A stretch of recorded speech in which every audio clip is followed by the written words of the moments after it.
And welcome to For Such a Time as This Round Table. Please, if you would not mind, give me a thumbs up. Give me a thumbs up that we are coming through loud and clear. Like to introduce our panel this morning, the esteemed Eric. How are you doing? Good evening and hello there. Good. And his esteemed and lovely wife, Lisa Joy. How are you? I'm doing good. And as always, Professor Abby. How are you, Professor Abby? I'm actually a little sluggish tonight. You're not supposed to admit that, Sorry. even if you are, but That's that's the okay. All right. Thank you, Jack, for thumbs up. We are going to deal with a very,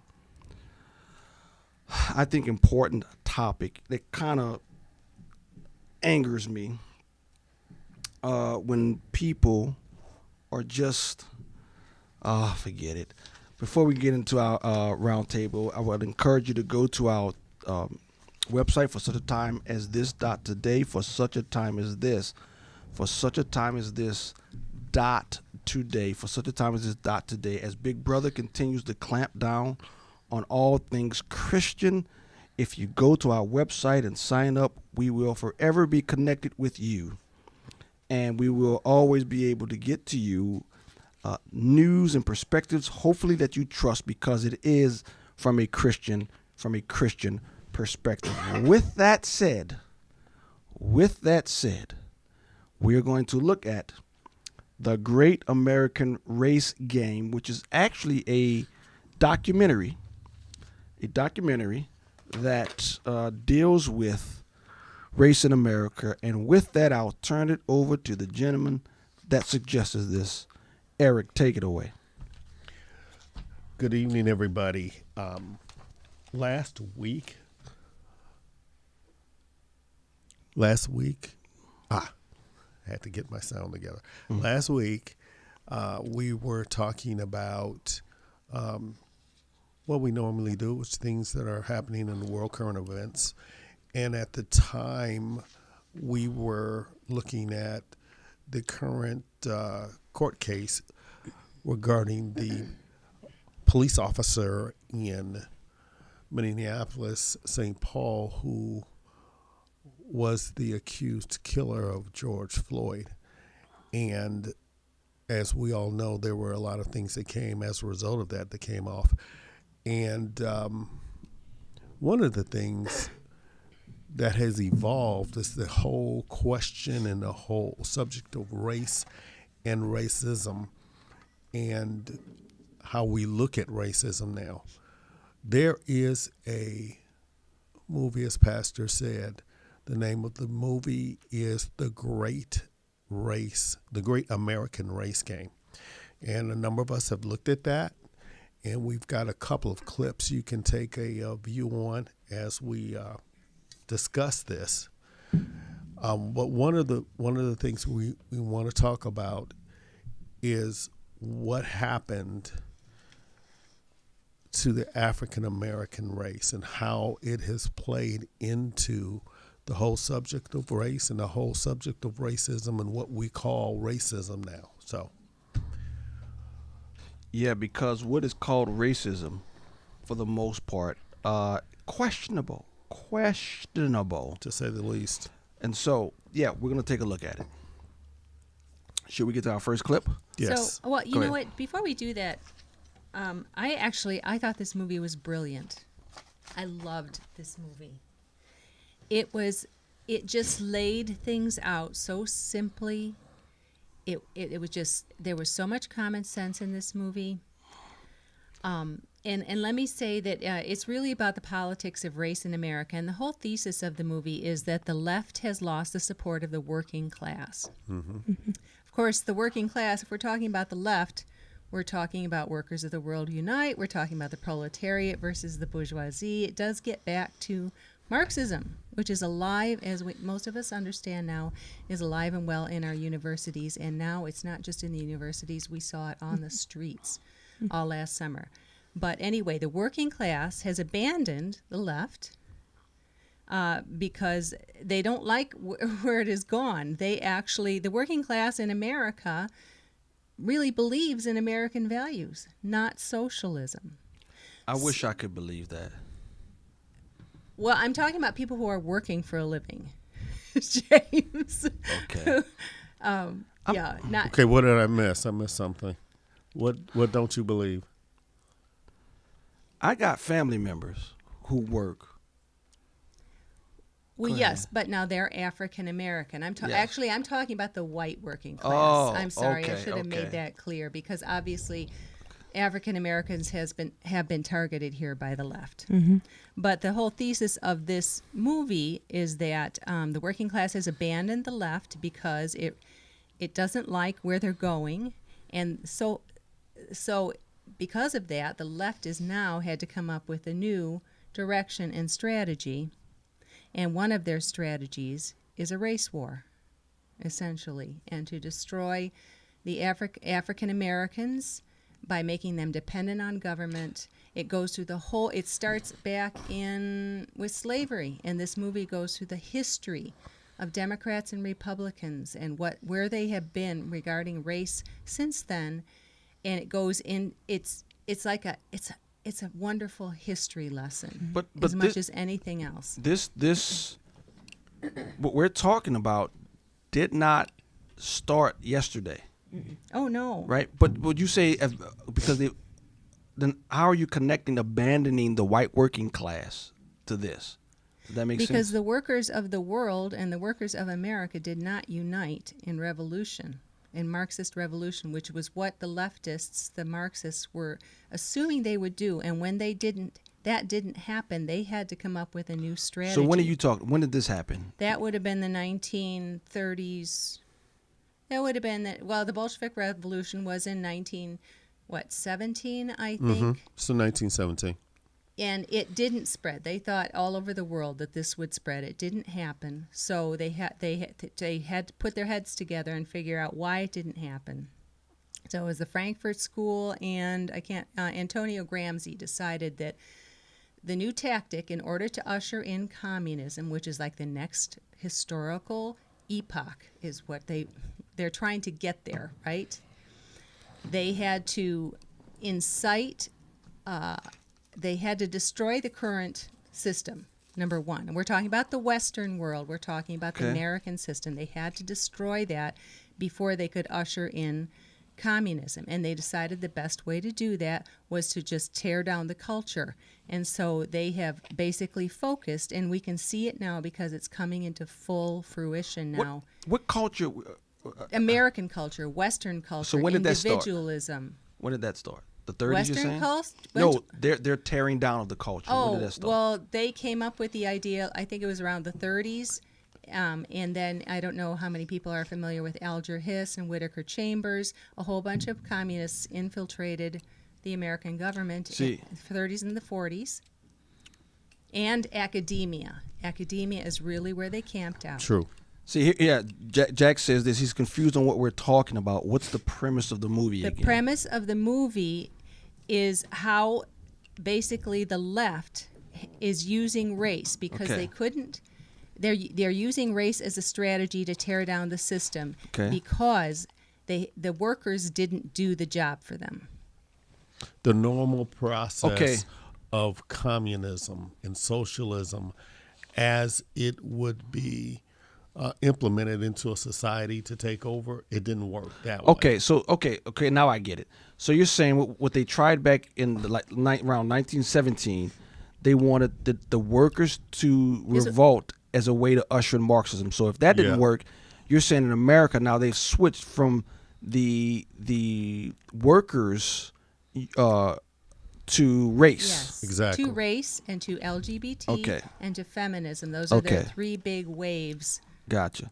That's their army. To get people dissatisfied in their current And so they will political tear their system. own country down. Okay, gotcha. Yeah, but this movie focuses But yes. on the African American segment. That's That right. so that's what. So they're using race. Okay, so here's the first clip from the movie, The Great American Race Game. In black neighborhoods across America, church played a central part in communal life. Marriage rates were high, divorce rates low, and it was rare for a baby to be born out of wedlock. Between 1920 and 1940, Black America had the highest marriage rate of any other group in the country. 85% up until 1960 of Black families had a man and a woman raising children. We need to concentrate on. You're live.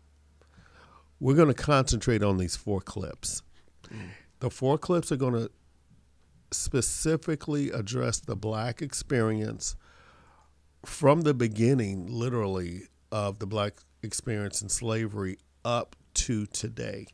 And what you're going to see is a metamorphosis of a group of people who literally depended on God himself to carry them through the darkest hours of their experience, to get bamboozled by the government of the country they were living in to where we are now. Mm. So many of us by nature vote Democratic, and we do not vote Republican. What we have not realized is most of the advances that African Americans have gained has been through the Republican Party. There was a switch that I personally did not understand what or how it happened, but this movie literally takes us through what happened on both sides as far as blacks and whites are concerned. Starting in 1960, there was a move by the government to assist the black community through welfare. And at the very point that started, more African Americans were on welfare. There was another phenomena that occurred, and that was because people were not working. They were receiving benefits from the government. That cost something. Mm-hmm. And what it cost was taxes. And the people who were required to pay the taxes was the working class. So the working class opened their eyes. They saw what was going on. You had this group of people over here who were getting the benefits and were not working. And they realized they were the ones who were paying for this. But to me, when you look at the film, what has, as it pertains to the African American and why it's so damaging, like the clip said, back in, let's say, even from the time, even going back to slavery, up until just recently, I was in the 1960s, there was one institute within the African American community. It's all African Americans had. Right. And that was the church. Yes. And so the church was the backbone of society. It adopted Christ-like morals. Mm-hmm. And what, like the guy said, I think the first clip, that most kids were born in wedlock, mother and father. And I even remember in the 70s, when someone became pregnant in high school, you dropped out of high school, you were homeschooled, and that's the only time I ever heard of homeschool. If somebody homeschooled, she pregnant. Because now it's embarrassing. Yes. Right. It is absolutely embarrassing to be unwed, and be pregnant. And so the term, one of the things you never called, at least down south, one of the worst cuss words you could use is the word bastard. That means you were conceived out of wedlock. That was an insult. Now it's nothing. Mm-hmm. No. There's no stigma connected to it at all. And so when the church was, in fact, the backbone of the African American community, the guy said the morals of the community were totally different. Yeah, I was just going to chime in and say that the point was made in the movie that a child born during slavery, a black child, was more likely to be raised by his biological mother and father than he is today. Mm-hmm. And that's awful. It's horrendous. And I love the way the movie And I'll just push back a little bit on you, Eric. Just saying, I mean, just jokingly, it really wasn't the point. It wasn't the Republicans that. I mean, yes, the Republicans were the ones who supported changes in public policy and the laws, and not the Democrats opposed them every step of the way. But the point I loved about the movie was that it showed that it was black people themselves who brought themselves up. When whites denied them entrance, they denied them jobs. They set up their own businesses. They did it themselves. They educated themselves. There were like multiple black universities, Howard University, colleges. Yep. These were professional people. They were in all kinds of professions. They were doing so much better before the Democrats instituted welfare. It makes me so angry. Although I gotta say, I mean, okay, let's be real here because I've looked it up. It's only actually 24% of blacks who now live in the ghetto.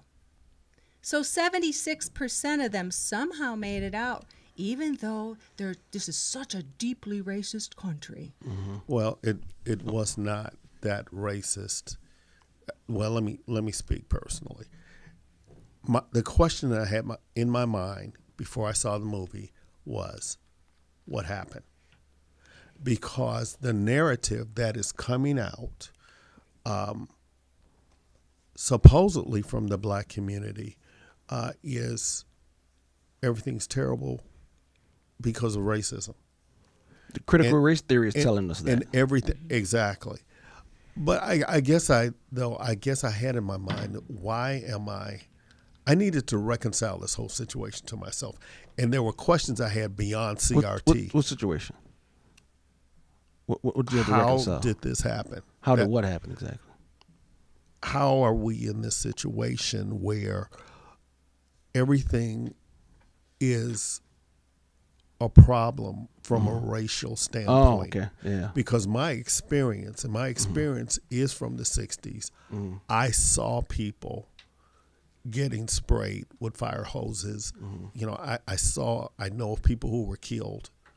So my question is, why aren't I as angry as some other people? You mean today particularly?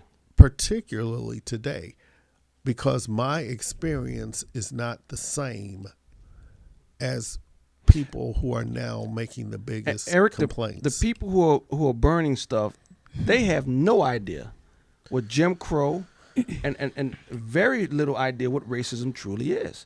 The 30 and below, they grew up with Eminem as the top rapper, and Tiger Woods as the top golfer. Right.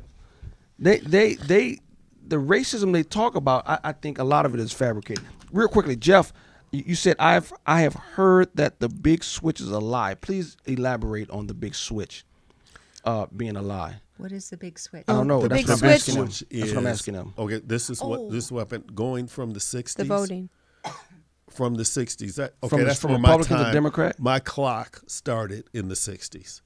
So my understanding was if you were black and you want to vote for a party that was going to do something, it would be Democratic. My history, though, tells me from Lincoln to 1960, if you were African American, if you were black, you voted Republican.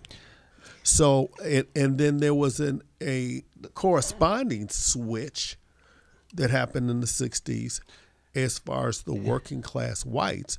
They were voting Democratic, and then they switched to voting Republican. Well, I honestly did not get that question answered until I saw this movie. Well, here's the thing. I did not see the movie, but the whites, particularly down south, began to switch over to Republican because of Christian morals started to change right around the 70s, 80s, and 90s. And that's when the Republicans swept in the South because of Christian morals. But I'll say this. Blacks voting Democrat, that was in the 60s because Malcolm X actually spoke against that. Remember the clip, the famous clip? Right. That blacks were proud Democrats back in the 60s. So if it switched, so that was that was quote unquote happening in the 60s. Right after the Civil War, they were Republicans. They were Lincoln Republicans. They were. Something happened, and I don't know exactly when. Does that make sense? But I think in the 60s. It was the 60s. The movie answered the question. Well, okay, in so? the 1930s, there were 21 blacks in the U.S. House, and they were all Republicans. Okay. The first Republican Party in Texas, the first Republican Party ever in Texas, Started with was blacks. black, Okay. all black. Okay. So and what by year the was that? 1970s, what? What year was that? Where did I get it? No, what year was that when I they don't- started the Republican Party in I do Texas? not know. It was a long time ago. So that's what I'm saying. So maybe in the 30s, okay, blacks were still Republicans. What I'm saying is by the 60s. Go ahead. 1957, the Civil Rights Law was passed by Eisenhower and enforced desegregation. So they're still voting Republican at that point. Okay, in by the the end of the 50s. 50s, blacks were voting Republican. Okay. In this movie claims that it switched with LBJ and welfare. So the 60s. It would have been the 60s. What year? Well, when was he president? 64 through 67. No. Kennedy died in 62, right? It didn't have 63. anything to do with Kennedy. No, I'm saying he became president in 62. 60. He became president in 60. He got inaugurated in 61. That's what I'm saying. So he became inaugurated in 61, but he was assassinated in 62. Right. And that's what I'm saying. That's LBJ became president in 62. Right. So when did the switch happen? That's when the movie says it happened, and we Part have a of the- clip on that. yeah. in Yeah, fact. we have a clip on that. Then when did the famous thing from Malcolm X, the Ballad of the Butcher, was he talking about the Great Switch when they started to talk about the Democrats? That's a You know good what I'm question. saying? Yes. I thought that was 63, Eric. You see what I'm saying? I could be wrong. But that's fine. That's fine. Okay. But yeah, that's pretty hard. I mean, that's pretty obvious. If all the Republicans in Congress were Republicans, well, that's obviously the blacks were Republicans back then. But Yeah. my thing is this. Go ahead. No, look at Jack's comment, because that's what I I was saw it. thinking too. Because if you listen to Dinesh D'Souza, he talks about this big lie that this party switched, and that is a lie. That What party switched? so there was a Oh, political. you mean the Democrats are now for the black? So man? what Jack is saying is, I think Jeff is referring to the switch lie, that parties changed. Sounds and that's No, I'm agreeing. yeah. With And when you hear this clip, everybody will agree. Oh, Right. I see. Oh, that somehow the Democrats were now for blacks and Right. Exactly. Republicans were not. And but nothing That's of that obvious. has changed. They're- That is true. CNN says it every day. Yeah. you. Yeah. Well, guess what? Yeah. Even Bevelin in the movie Yep. called. We got to go ahead. Am I closer? Yeah, called BLM Dixiecrats, and there's a reason why she said that. Okay. Now, what happened on the other side of the coin? There was a very well-known and famous speech that was done by Ronald Reagan in 1962. His speech was not race-based. His speech was idealistic. No, it wasn't. It was policy based. What he said is he was not against welfare. He was against what welfare was doing, not just to the blacks, but also for working class whites. And that message spoke to the working class whites, and that is what was the basis for the switch. It spoke to black. Listen, my clock started in the 70s. When you wanted to fight somebody, say they want welfare. Your mama on welfare. Now you got to fight now. We didn't have that fight in Chicago. Oh, we had that fight. Yeah. You can't say you can't. didn't have And that if you had free lunch, you kept it quiet. A reduced lunch, you kept it quiet. If you said, and that was one thing, your mama jokes. Your mama's on welfare. Now you got to fight. You got to fight. That's the worst insult you can say on the playground when you're on welfare. Well, I think just We didn't have knowing that you, here. what you've told me, James, that the New Orleans black subculture Mm-hmm. was not necessarily like a lot of the rest of the country. Was it? Chicago, L.A., New York. No. And I was thinking in this movie they show the families from long ago together, and then you have welfare coming in and incentivizing people not to work, not to marry, to have children because the government's going to give you more, and then I was thinking, even what was it, just a couple years ago, where they were having a big talk in the Senate or with the meetings about pulling yourself up by your bootstraps, like that was a bad thing. And I'm like, that is a good thing. And when you don't incentivize So people sad. to work, it undermines who God's made them to be. And that's what, looking at it from a Christian perspective, that if you shun work and you're refusing to work, that has nothing to do with politics. That has to do with being made in the image of God. Mm-hmm. And no Christian, and here's one of the things as I started to grow in my faith and grow and mature as a young man, was that, wait a minute, man. A lot of the things we look at in politics, the Bible has a lot to say. There's a lot to say. Welfare should only be given if you can't work. And again, maybe you're right, but back when I was growing up in the 70s, that was a huge insult to call somebody lazy. So let's go to the second clip here. I think this speaks to what we are saying. Here's the second clip. Pratt Lyndon B. Johnson was a known bigot. He had even voted against an anti-lynching bill. But now he was worried. These Negroes, they're getting pretty uppity these days. And that's a problem for us, since they've got something now they've never had before: political pull. We've got to give them a little something, just enough to quiet them down, not enough to make a difference. LBJ's plan for winning black votes was ingenious. This administration today declares unconditional war on poverty in America. Johnson launched his war on poverty with a massive program of public spending, much of it directed specifically at America's black communities.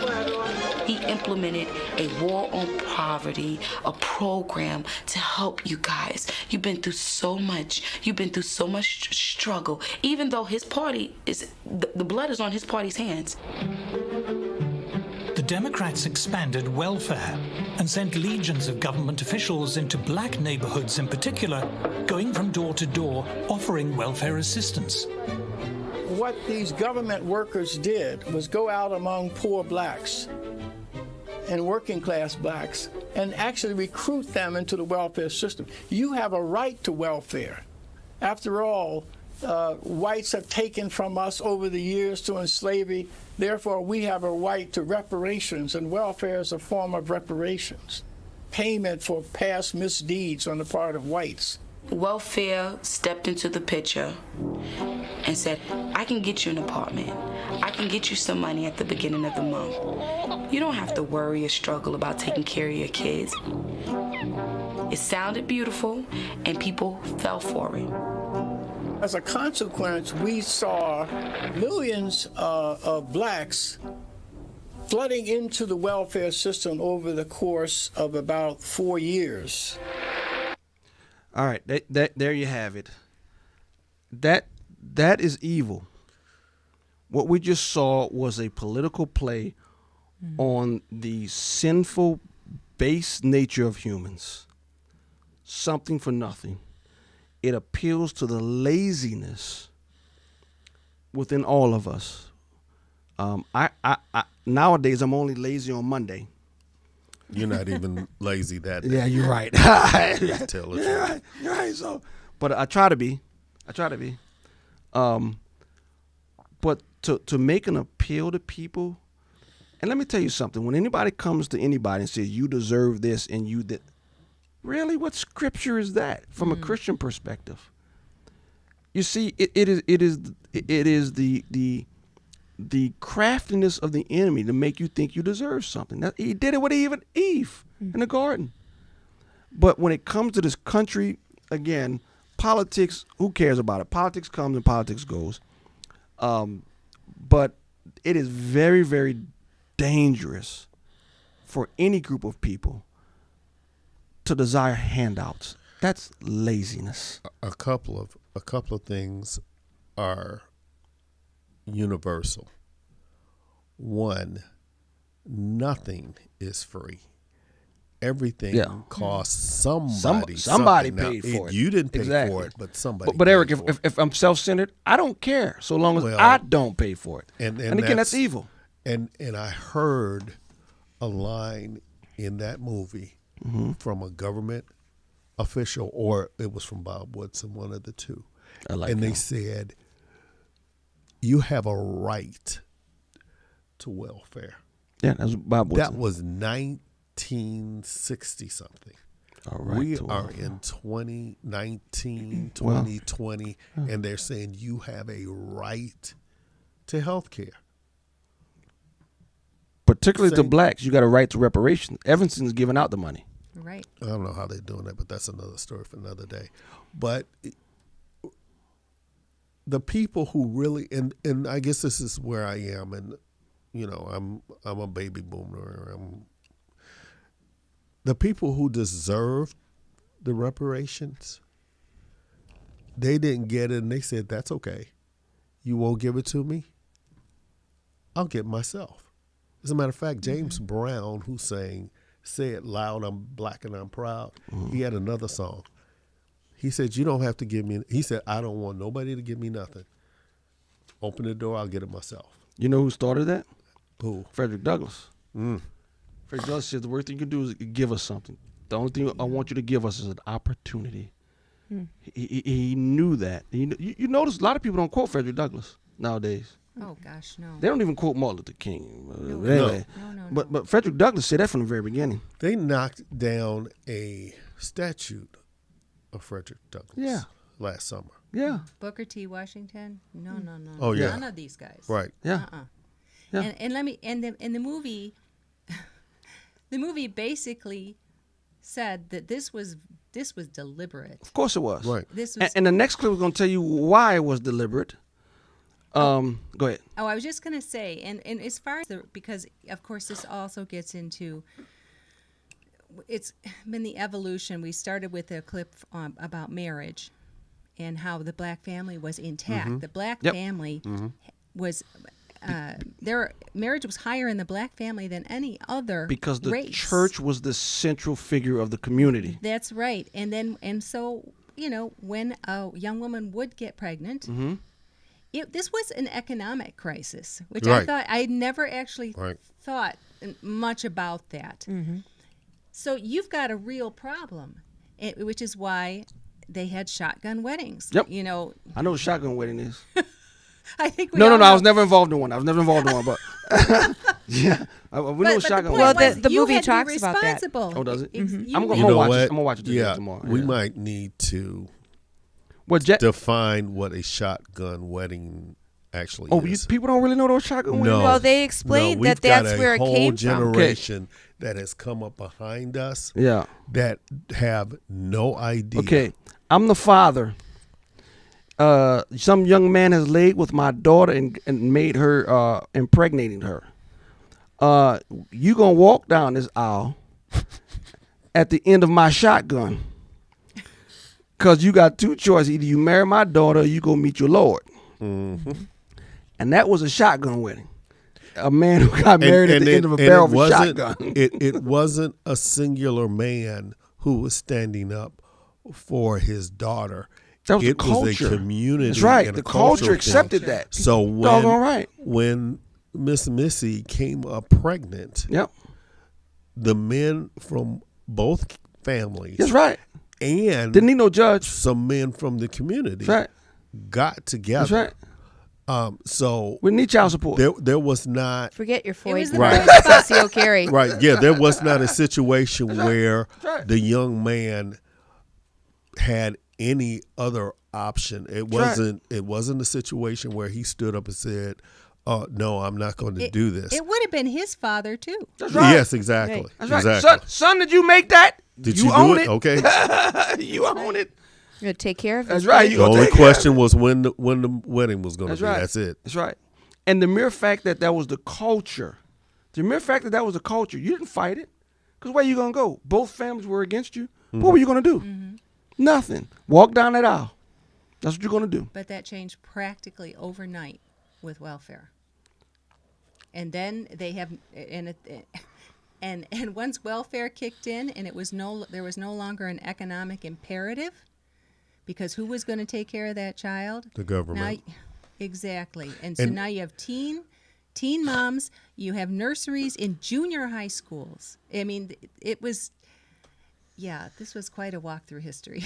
Yeah, and in the other side of it, it was a moral issue as well as an economic issue. Well, they didn't separate it, moral and economic. First, it was a moral issue, yeah, but then it was an economic issue. Well, yeah. Because then that young man who did the deed, he didn't have to be responsible anymore. As a matter of fact, the government was literally pushing him out of the door.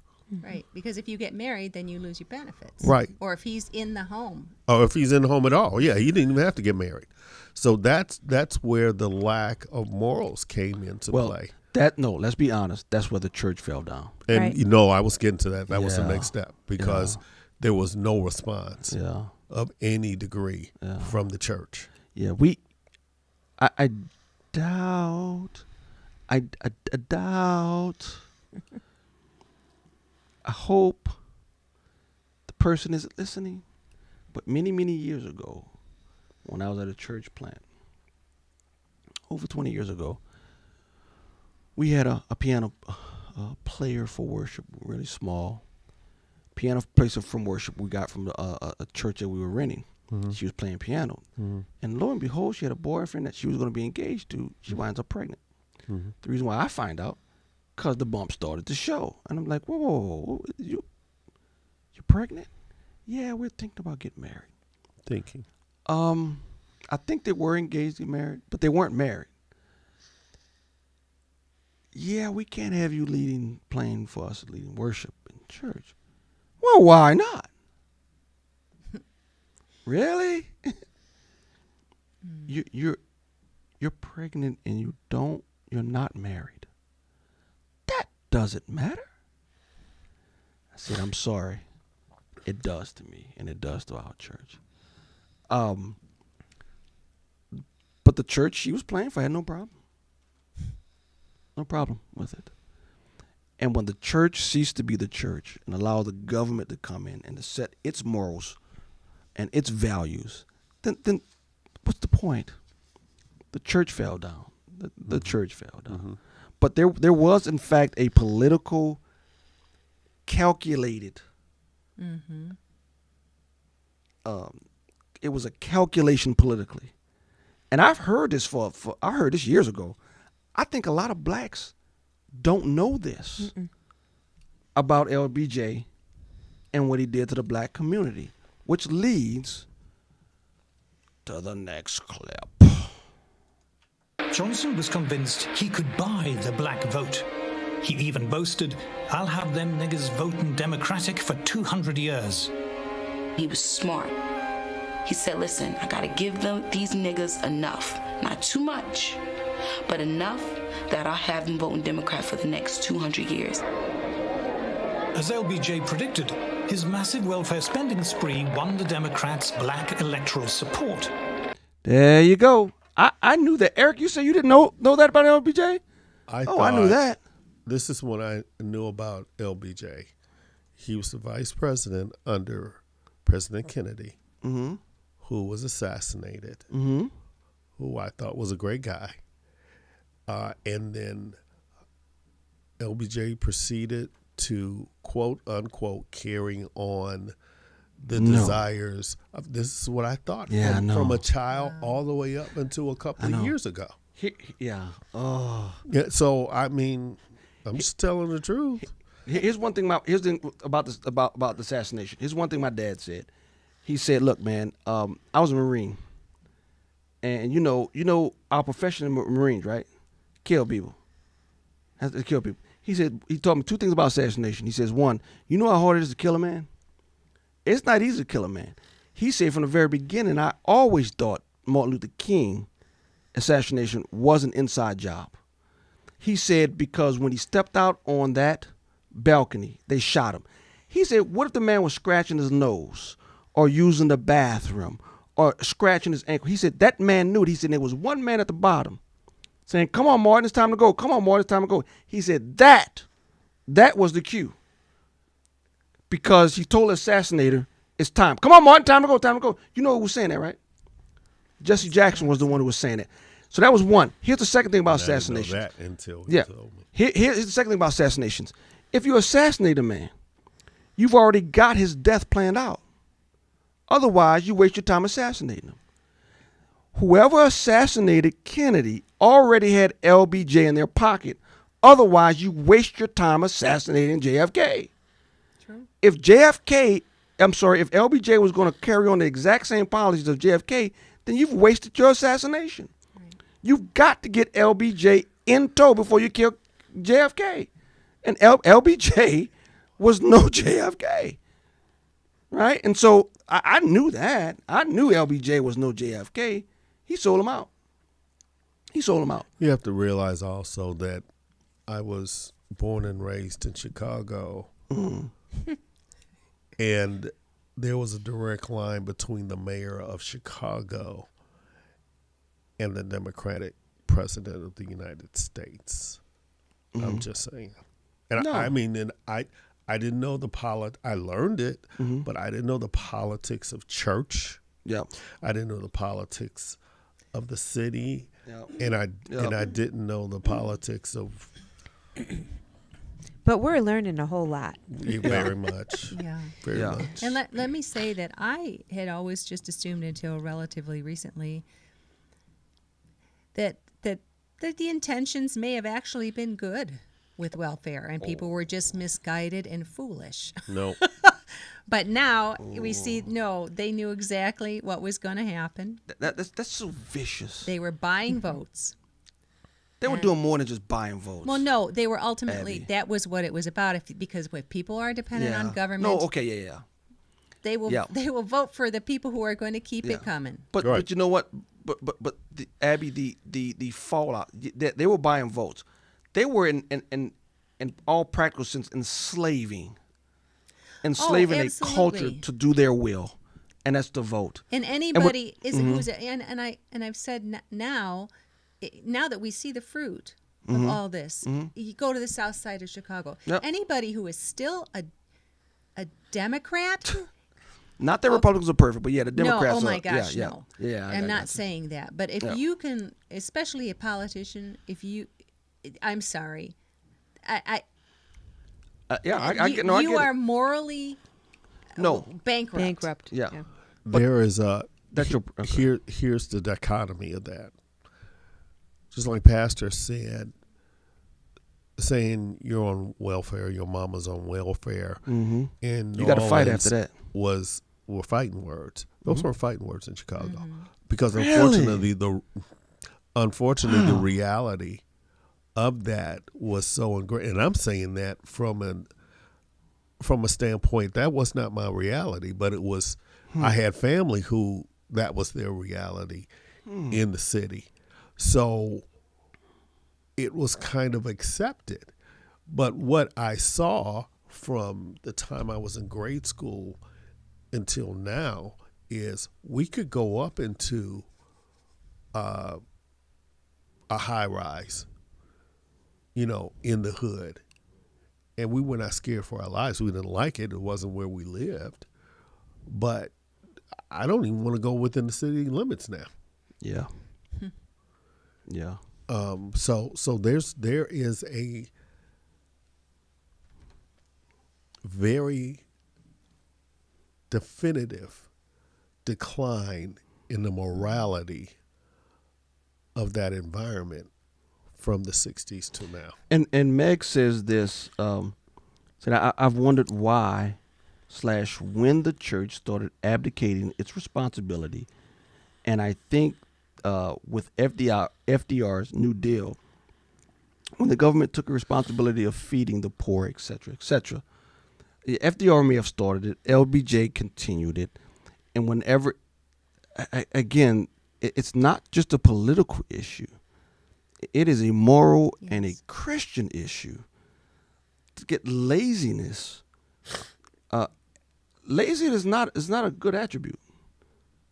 But somehow it became accepted in the black community. And Here's what just, Abby, from your perspective, you say you get upset with the politicians on the South Side in the black community. Here's why I get upset.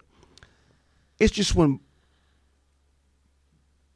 blacks don't think it through, and they just simply just run along because a liberal tells them to. And it dovetails perfectly into this whole Georgia is a Jim Crow law. It is so stupid. I mean, all you got to do is look at it just in just a little way. And I think this goes well with the next clip we're going to play.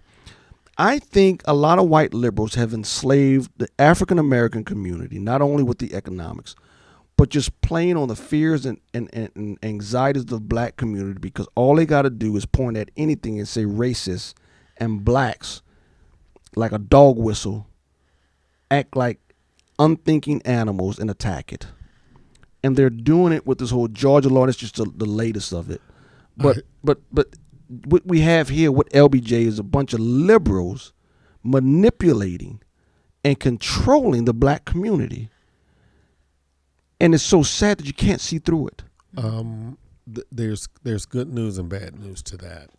At some point, and we might talk about this particular thing sometime in the future, I wonder, excuse me, I wonder when the media started to lie. And the reason I say that is as long as I've been alive. See, again, little innocent EJ thought everything on TV was true. Well, I knew they were lying since the Kennedy assassination, because they didn't tell the truth about the Kennedy assassination. But go ahead.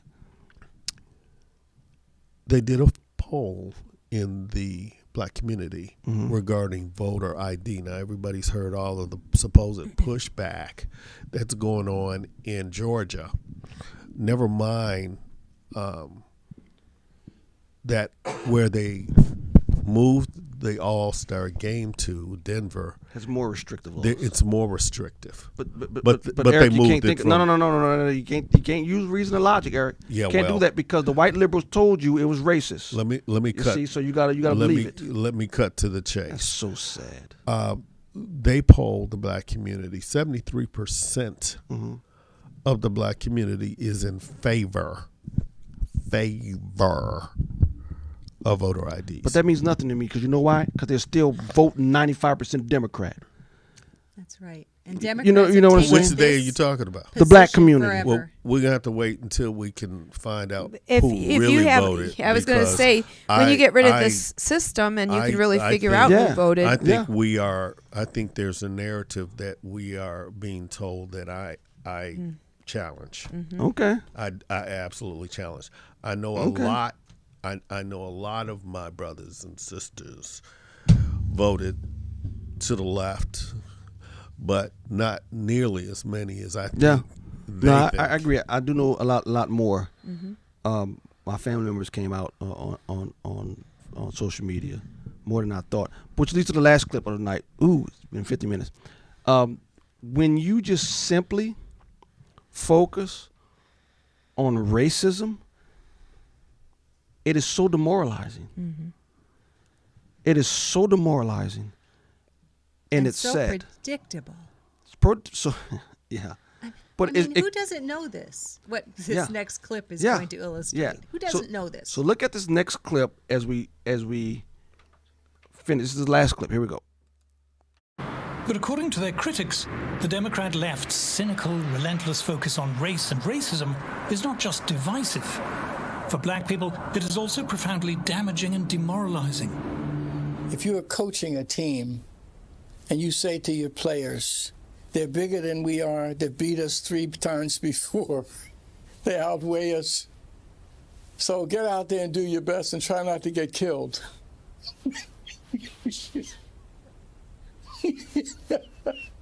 How motivated would you be to get out on that team and compete?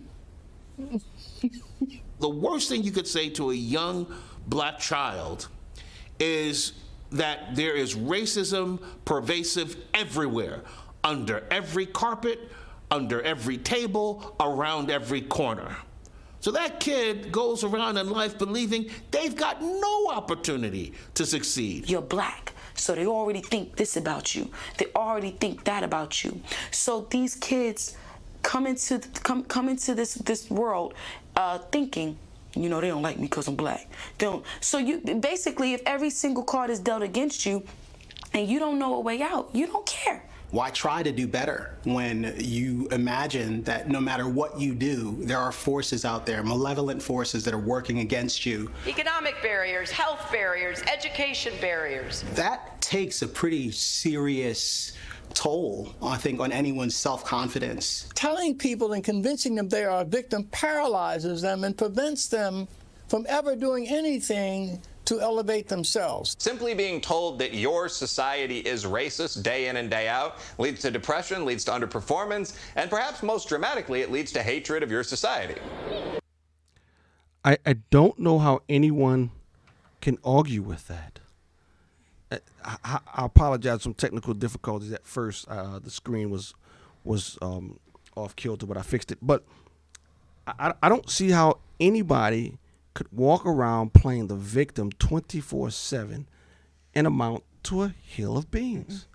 But again, I don't understand. Eric, you're smarter than me. You got to answer this for me, Eric. How is it that most people in the African American community do not see that always walking around looking at racism under every rock? How do they not understand that's from a position of weakness? That's from a position of anxiety. That's from a position of anything but power. And darn sure, it doesn't incorporate the idea in scriptures, I'm more than conquerors through him who loved me. You're smarter than me, Eric. Answer that for me. Do you really want the answer? Yes. Because? Because? Because. That's the answer? That is the answer. Do you know, I think I that... don't understand. I got the answer. It's because what people forget, what all of us forget, even the people that are smarter than even I, is that human beings are human beings. There are a myriad of skin colors. There's a myriad of hair tones, colors, what have you. Anybody, regardless of the skin color, if they're put in that situation, there is going to be the exact same response. Did anybody see the movie Trading Places? Yeah. Okay, case closed. And if you haven't seen the movie, go get a DVD or get it on your streaming source. It had Eddie Murphy and Dan Aykroyd in it. You're gonna need some filtering software too, though. With that. Well, I don't think I was. I'm not sure I was saved. Yeah, I tried to watch that after I got saved. I had to get the filtering process. But the fact of the matter is, if you put a person in that situation where everything they see is down, it's dark, it's you're a victim. It has nothing to do whether it's your fault. It's not your fault, but you're still a victim, which is the polar opposite of saying you can do it. Pick yourself up by your bootstraps. So, I think my favorite quote for this whole last year, even, and it applies to this too, is Mark Twain had a quote that said, "It's easy to con someone, but it's not easy to convince someone they've been conned." Right. And it's like, people want to believe Wow. what they think is true. I like Mark Twain too. It was a good quote, and I thought, look at all that we've gone through this last year. Ooh, I might have to put And you that go on look my- at the truth, and you go, really? There's common sense here. No. I know what I saw. And we've been conditioned over decades to believe what we see on our TV. And really, get people nowadays, you got everything. You have almost instantaneous news. And yet people are like, you don't know what to believe. Yeah. And I go, and this is a long-term thing that they've done to the black community. and they're trying to do it to others too. Oh, you know what? Lauren just said that. They've been so successful manipulating the blacks. Now they're trying with the Asians. Yeah. Yep. Yeah. It's so It's not going to work with the Asians, though. transparent. It's not going to work with the Asians, though. I hope not. It's not going to work with the Asians. I don't know. It's not going to work with the Asians. And the reason I said I don't know, the first reaction you see from our Asian brothers and sisters right now is that they're scared. Let me tell you this. So as soon as fear comes in, anything can happen. You know what I've noticed, though? Every Asian I've seen did not have an Asian accent. They were born and raised in America. Their parents don't buy into that junk. Got you. You see what I'm saying? Might Really? differ with I you. haven't seen. Maybe you've seen. And but the people that come from North Korea, the people that come from China, they ain't Oh buying yeah, into no, that I'm junk. talking about. They ain't buying into that. Yeah, They I know think life is you're hard. Right. They know life is hard. And the They ain't movie gonna cry I'm over talking the about words. immigrants. That's different. Yes, Right. that's what I'm talking the about. movie brings that up, that black immigrants Yeah. Oh yeah. are doing better Oh, yeah. than some whites. Oh yeah. Yeah. Oh yeah. Oh yeah. Absolutely. Somehow they've overcome all the racism. Yep. You think it? Oh, I see what you're saying. Lauren says. She says she don't know. It seems to be working on Ted's campus. Are they first generation or second generation, Lauren? Because if you're first generation, then you're more American than second generation. Yeah. Yeah. That's what I'm saying. But here's my thing: the second generation, the 20 and 30-year-old kids, they don't own the businesses. She said second and third generation. Okay, second and third generation. Yeah, second and third generation. Yeah. They don't own it's the like business. that with the Japanese too, because their grandparents own it. Yeah. You know what I'm saying? It's not the people that, like, the Japanese community was in internment camps. And some of those people, one of the most beautiful things was seeing Christy Yamaguchi get her gold medal, and her dad, who had been in a camp, you know, with his hand over his, and them singing them, and that was just such a beautiful thing. Yeah. Here's the country that imprisoned you, but you still, That's right. you know.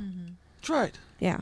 That's right. So, I just, And that goes to our education system. oh, It does. We don't have an education system. Yeah, we don't. We have a, what do you call it? Propaganda. A mind washing system. Yeah, And we they're not do, educating and we people. don't, and you know, among white parents, I mean, they don't teach their own children, and they No. don't recognize that it really matters what people believe. Yeah. That it really matters. I just remember in the schools, and my kids were there and doing battle. We've there. got lazy. It matters what your kids are taught. Yep. What don't we understand about that? That what we believe is the most important thing about us. And maybe because I was saved at the age of 38, and it was just blew my mind that I knew the power of what you believe and how it affects your life. And I just couldn't believe how not apathetic. That's not the indifferent. People were to what was going on there. Here's the thing, Abby. Here's the thing. I understand about blacks being manipulated over decades. I don't understand the white community accepting this critical race theory stuff. That I don't understand. Well, that shows you again that this is not a skin color issue. It's a human issue. It's a human issue. But why would whites accept the critical race theory in which? They're doing the work. They're going to make Oh, a that better makes no society. sense. That makes no sense. to me. And I do believe that a lot of people are